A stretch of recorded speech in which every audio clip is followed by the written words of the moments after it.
pagi Ibu Guru dan teman-teman. Pada kesempatan kali ini saya akan menceritakan kegiatan saya selama belajar dari rumah dari tanggal 30 sampai selesai pembelajaran. Nah, pada tanggal 30 kebetulan pada saat itu sepupu saya sedang datang. Pada pagi harinya saya dan sepupu saya langsung membantu orang tua untuk memberi makan hewan. Setelah itu kami langsung pergi ke kebun untuk memanen buah kakao.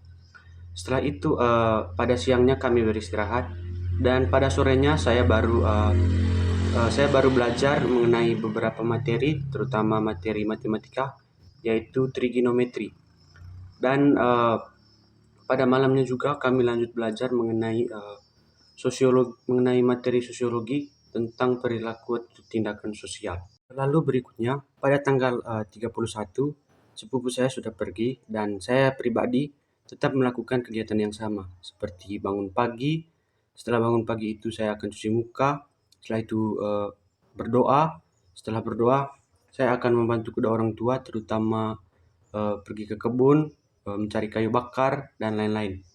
Setelah itu pada siang harinya kami juga menyempatkan untuk pergi ke sawah untuk melakukan aktivitas di sana.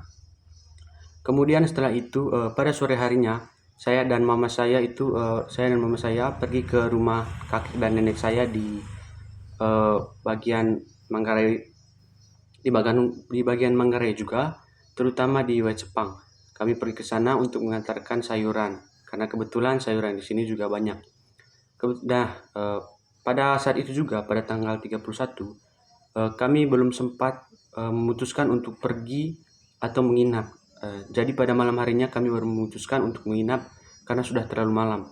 Nah, di situ karena saya tidak membawa buku, pada tanggal 31 saya tidak bisa menyempatkan diri untuk belajar. Nah, kita lanjut ke tanggal 7 April. Pada tanggal 7 April, pada pagi harinya, saya dan orang tua langsung pergi ke kebun. Kami pergi ke sana untuk menanam beberapa bibit porang. Mungkin teman-teman dan ibu guru tahu tentang tanaman tersebut.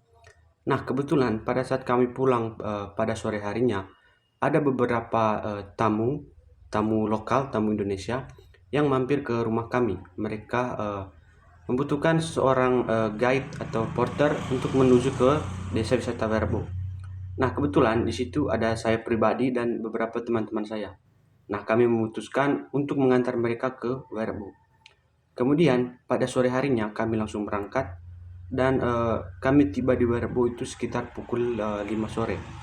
Setelah sampai di sana, kami tidak memutuskan untuk langsung pergi.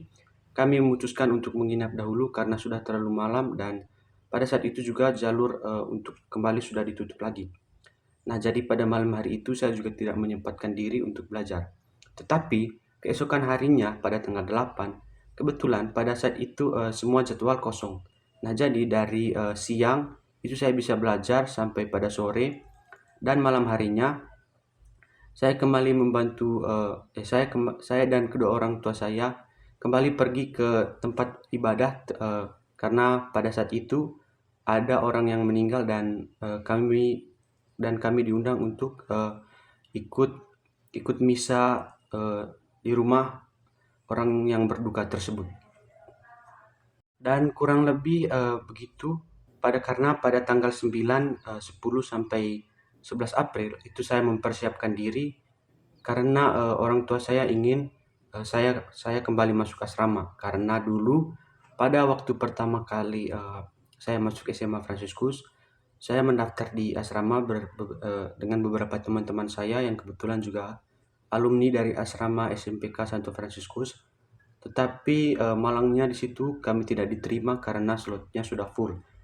Nah, jadi kurang lebih nanti di tanggal 11 saya akan kembali ke asrama dan pada tanggal 9 juga saya selalu menyempatkan diri di sela-sela waktu saya untuk belajar beberapa materi karena seperti yang kita tahu waktu kita sudah tidak lama lagi menuju ujian akhir.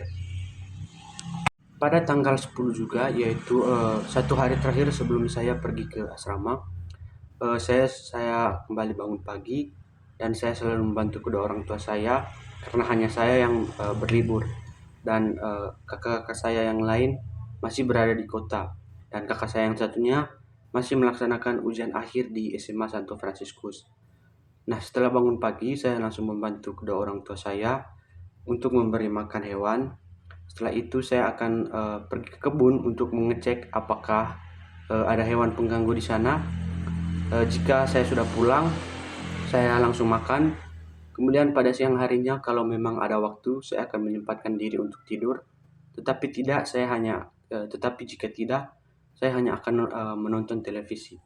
Nah, pada malam hari sebelum persiapannya, saya menyempatkan diri beberapa menit untuk belajar materi seni budaya dan prakarya yang Ibu Grace kirim.